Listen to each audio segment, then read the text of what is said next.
The following video is brought to you by the guys at the Wrecking and Racing Podcast, a NASCAR podcast made by the fans for the fans. Check them out at www.wreckingandracing.com, facebook.com/wreckingandracing, and Twitter at Wrecking and Racing. Hello again, ladies and gentlemen, Saka here, and welcome back to another episode of NASCAR Racing 2003 season, the 2019 mod. And Brandon and I are at the road course of Watkins Glen, as you can see, and as well as you can see, we didn't qualify too awful well. We are in the back. We actually out-qualified the 15 of Ross Chastain. That's pretty good. But Denny Hamlin is on the pole for this particular race, trying to claw his way into the top 16 with a win if he can. And we have 9 laps to complete this race. Fuel mileage can go to 12, so this will not be a pit road oriented race. No wacky fuel strategy, no staying out.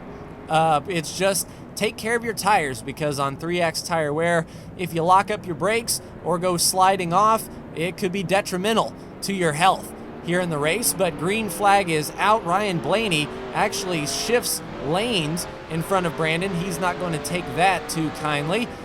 Ducks to the inside to get the run down on turn 1, and we can late brake hard on the brakes, making up a lot of spots. Threshold braking without sliding the tires. We'll get through turn 1 clean, and we've made up a bunch of spots already, setting ourselves up well for the S's. We're on the right side of Austin Dillon, 3 wide in front of us with Jones, Hemrick, and McDowell. Landon Castle trying to get in there. We hop the curb just a bit into the 38. He scrubs the wall just a little bit. Well, that sucks, but not a whole lot of real estate off those S's. Into the bus stop for the first time. It's going to get hairy. If we overshoot, we can bounce up into other traffic. You can see I'm having some difficulty keeping the car under me, hitting those curves, but through the carousel.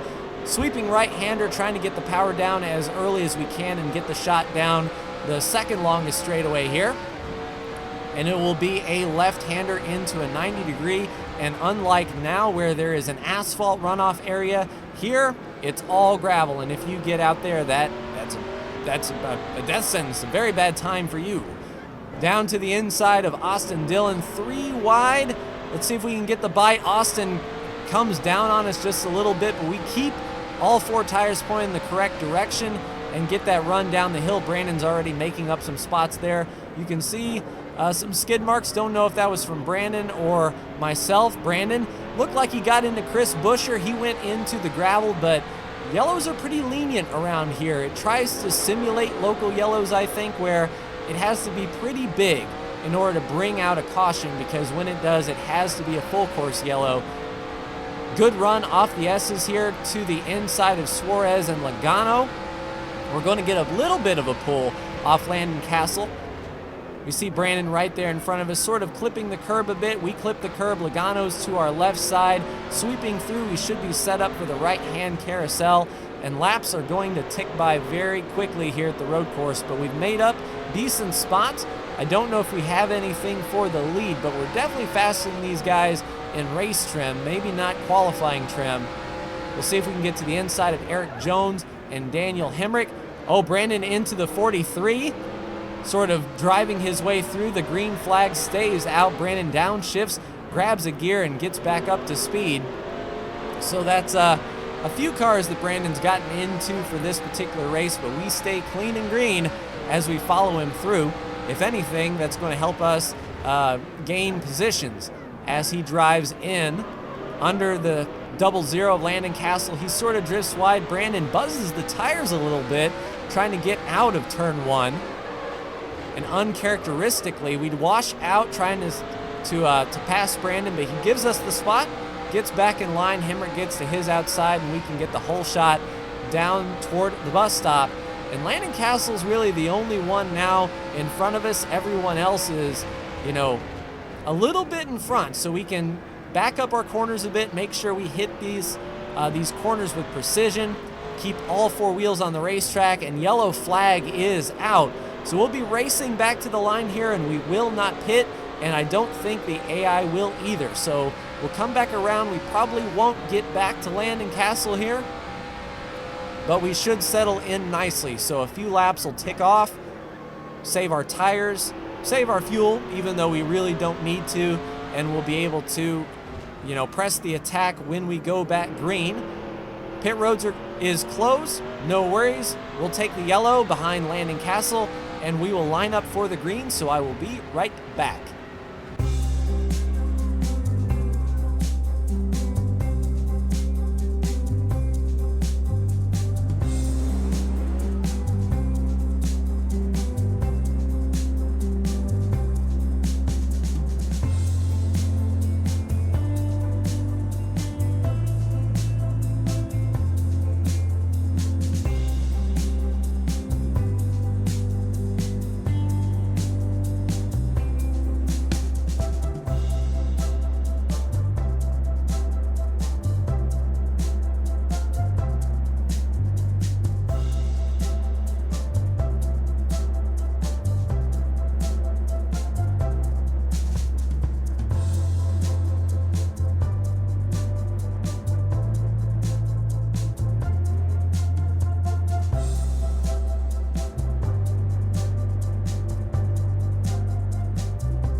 Pace car ready to duck off. We are closing in on just a handful of laps to go, just outside the top 15 as well, and I think turn 1 is where we're going to have the best shot to make up time. Green flag is out. We cannot pass Landing Castle before the start-finish line, but as soon as we get there, around we go.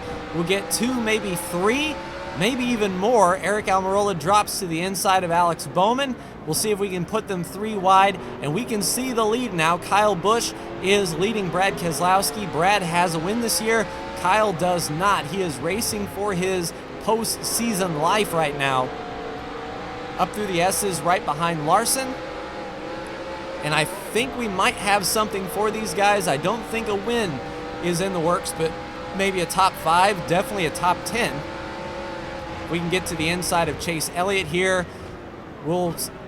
Wow, Bowyer charges hard into that bus stop. We've got the preferred line. He gets into us just a little bit. We'll get through that carousel and get the power down, see if we can get these guys going into turn 10. Power down right there. Car wants to break free. We keep the throttle down as much as possible. Almirola looking to the outside of Bowyer. Let's charge hard here. We've got Larson to the inside of Byron. If Larson can put pressure on Byron, we might be able to make up something here in turn 1. We just need to be close enough to do something here. Bowyer looking to the right side will have nothing for us. Let's get the charge down the hill, see if we can outbrake Chase Elliott and possibly even Kyle Larson. There's the leader right there. We're within shouting distance. We'll have to use all the good on these tires, everything that's left. We've got the position on Larson. He'll roll back into the S's. We'll get back single file. Can't really make any good passes here in the S's as there's one fast way to go through. And the bus stop really hasn't been that strong for us, so I don't think we'll be able to catch Byron. But if we can get close enough to be there in turn 1, that's where we're going to make all of our money here. Nice late braking. We did manage to close up the gap just a little bit. As long as we are within a few car lengths, we can make something happen on a late break. The tires are still feeling pretty good, all things considered. And I do not see Brandon in front of us. And I'm looking to see if he's behind us. I'm not sure if I can see him or not. So we might be able to gain some points on Brandon as far as the regular season points total goes. He is more than a race ahead of us as far as points total. So a lot of bonus points possible for him going into the playoffs. Picking up that speed, seeing if we can get inside Byron. We get a really big charge off of turn 11. That's where we're making our money here. And if we can get to the inside of Menard, we should be okay, but Byron fights back on the left side. We should get him going into the S's. Outstanding. So Brad fighting with Denny Hamlin. Denny having a decent run this race, but his teammate Kyle Busch is still out front looking for that first win this year. It's going to be big, and he has a pretty good margin on everyone. There goes Kyle there, and it's probably a 1.5 to a 2-second lead over Denny Hamlin. Brad Keselowski sort of holding these guys back and bringing them back to us. If Brad can keep fighting back on that outside and taking away their drive, we should be able to catch up to Menard and maybe even Harvick. Use up everything we got. Let's get into turn 10 nice and quick. And under braking is where we're making up a ton of time. We are set up ready to get under Paul Menard here in turn 11. And this was a really good corner for us as well if we can get the whole shot here. White flag is in the air. We will pass Paul Menard. Yellow flag is out. So unfortunately, we have taken the caution now. This is where we are going to finish. So Kyle Busch looks to be your winner if everyone makes it back around. An interesting turn of events for sure. We're going to have to look to see what brought out that yellow, but we basically just have to finish up this lap. So I will be right back for your final top 10 results and crash replays.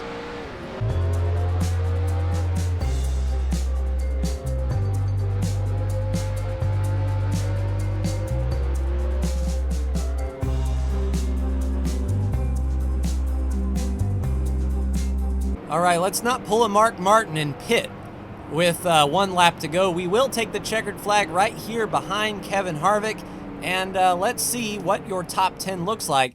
It doesn't look like Kyle Busch slowed down much at all. There's Kyle there already in the S's, so he took the white flag before the crash came out. He will get the win.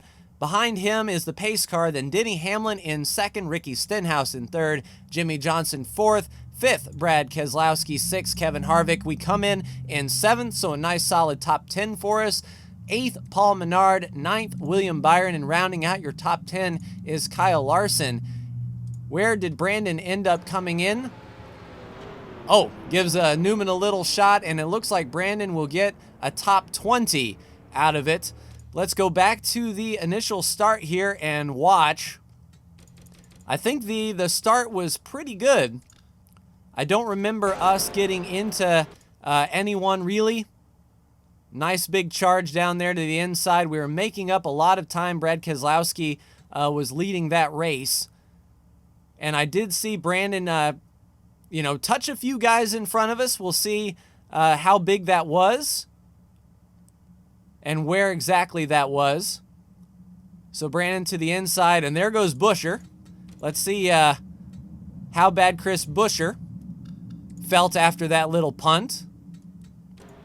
So there goes Brandon down to the inside, washes up, Brandon keeps all 4 on. Buescher locks it down into the dirt pit, and yeah, he's having some trouble figuring out his life. I'm sure that would have brought out a caution. Normally, he can't get going. What happens to Chris Buescher? He has to get a tow. Man, and he was running in 15th as well. So Chris Buescher not having a good run today. And then I believe Bubba was next going into turn 10. Brandon gets a big run here. And into Bubba, and there Bubba goes into the dirt, using him as a brake. Does Bubba get through the... Yeah, Bubba gets through the dirt okay. He's going to lose all of those spots and rejoin. Nope, he can't get through the dirt. He's backing up. What are you doing, Bubba? I have no idea what is going on here. Bubba has just lost his mind. Oh, he's going to do the reverse thing. So that must be in the AI coding that if you're stuck, just reverse in a tight circle until you can rejoin. So unfortunately, that is massive time loss. Is he going to hit the wall? I tell you what, Bubba's broke. Once he finds his way back on the track, there he goes. So Bubba rejoins. The track's long enough that he didn't lose a lap. But let's see what brought out that caution. Chris Buescher still on pit road. Man, that's a tough road to hold right there. All right, let's see what brought out our first caution here. So there the yellow was. Let's see when we can find the caution lights. And these camera angles are not good for doing such things as these, as everything is looking down the track. All right, yellow flag was still out there. Yellow was still out there. Whoa, I saw Brandon getting way out of shape. Was that just a figment of my imagination? Oh, the 20 gets into Brandon. Around he goes. The 41 sort of punts him, locks it up. Brandon gets it spun back around. Was that the point that the yellow flag came out, I wonder? It is tough to see because there are no lights around here.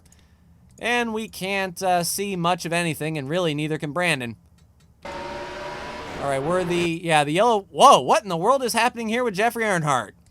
I'm just trying to see when the yellow came out. So the yellow was out at this point. Jeffrey Earnhardt. So there goes Blaney merging back up on the track. Jeffrey's driving around into Blaney hard. And Blaney gets shoved hard into the wall with Jeffrey Earnhardt into the foam. And boy, that stuff really kills the car. That is for sure. So that's what brought out that particular caution. Let's go ahead and see what brought out the last caution with just a few laps to go. Green flag, white flag. It was right as we took the white flag that the yellow came out. So we'll back up until we see the caution lights here, which was right there. So in the coding of 2K3, had we been past that line, we wouldn't have taken the yellow. We could have got more spots, but since the yellow came out right then and there, something bad happened. Oh, wow, Austin Dillon. Austin Dillon and Matt Tifft. And there's Brandon 3 wide into turn 10. Oh, that's McDowell, I'm sorry.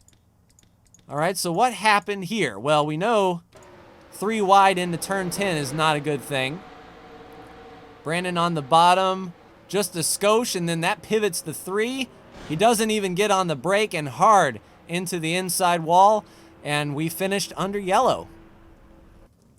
So let's take a look at the standings after Watkins Glen. Brandon with 9 wins, myself with 7, and look at Kyle Busch passing Ryan Blaney for 7th place overall. That moves Paul Menard to the transfer spot with just a race between 19th all the way to 12th. So pretty tight race even still. And we go to the very fast 2-mile D-shaped oval in Michigan next week. Like, share, and subscribe if you are so bold. Thank you so much for tuning in, and I will see you for the next NASCAR Racing 2003 season video. Take care.